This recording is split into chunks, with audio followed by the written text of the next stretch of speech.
In chapter 18, we are learning about adjectives in the first, second, and third declension. So we're building on many of the lessons that we've learned in chapter 16, wherein some adjectives will have endings like those of the first and second declension nouns, which are listed here.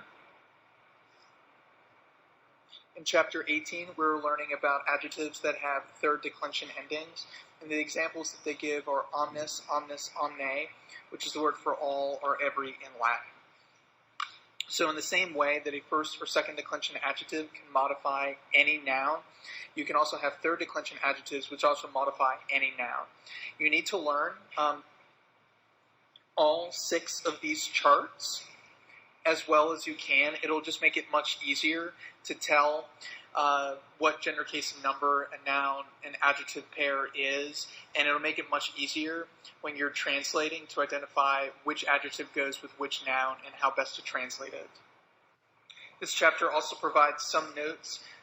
Some first and second declension adjectives end with the letters ER, such as the word miser, and however they do keep the E before the R in all other forms.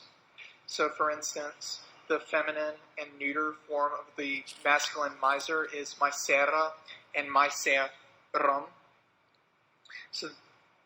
But there's some other first and second declension adjectives that drop that E in its feminine and neuter forms, such as noster, nostra, nostrum, which means R.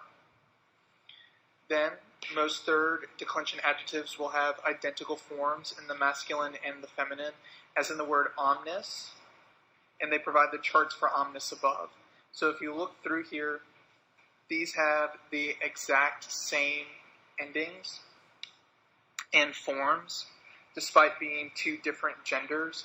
The neuter forms are going to differ in the nominative, the accusative, and the vocative cases, but the same is not true in the masculine and in the nominative. The masculine and the feminine.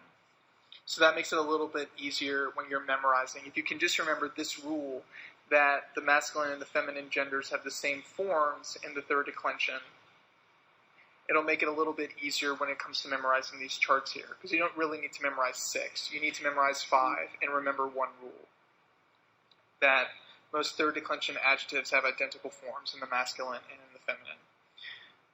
Point 3, the ablative singular of third declension adjectives ends with the letter I and not the letter E. Not the letter E. So you can see that up here, ends with the letter I instead of the letter E. In most third declension nouns, the paradigm chart goes like just blank, and then the letters IS, and then I, EM, and then E. For the adjectives, though, the E drops out and is replaced with an I.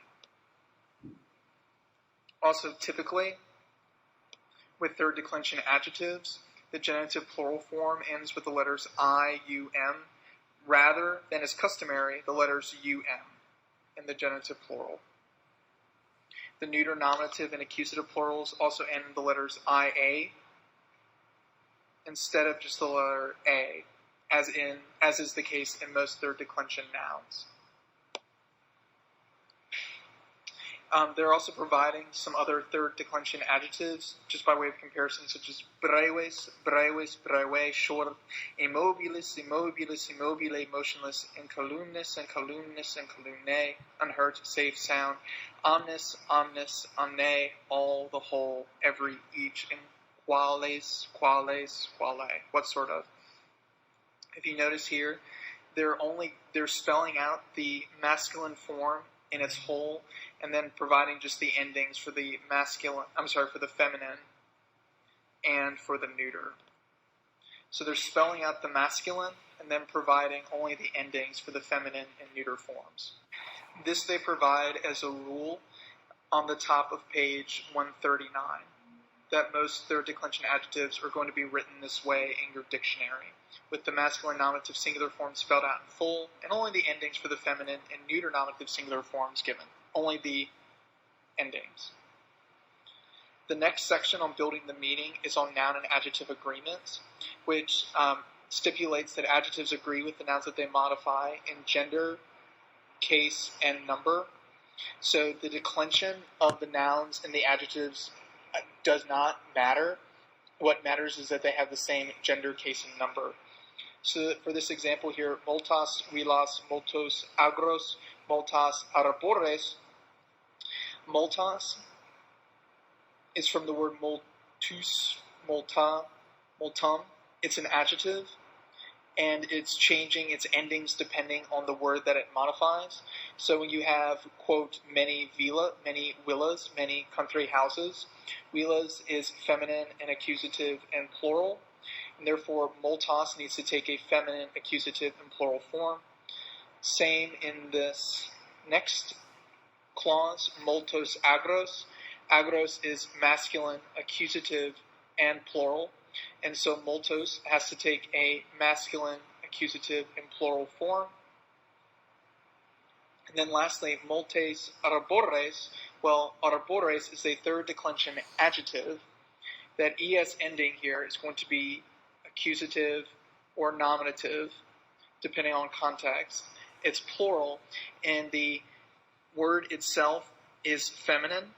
So therefore, any adjective that modifies this particular form of arbores, which means tree, has to be either either accusative or nominative, plural, and feminine.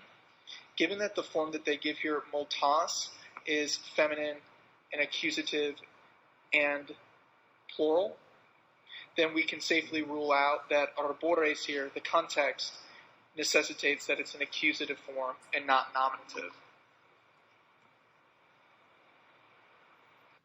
In memorizing the charts in the back of your Latin book will make this process much easier as well.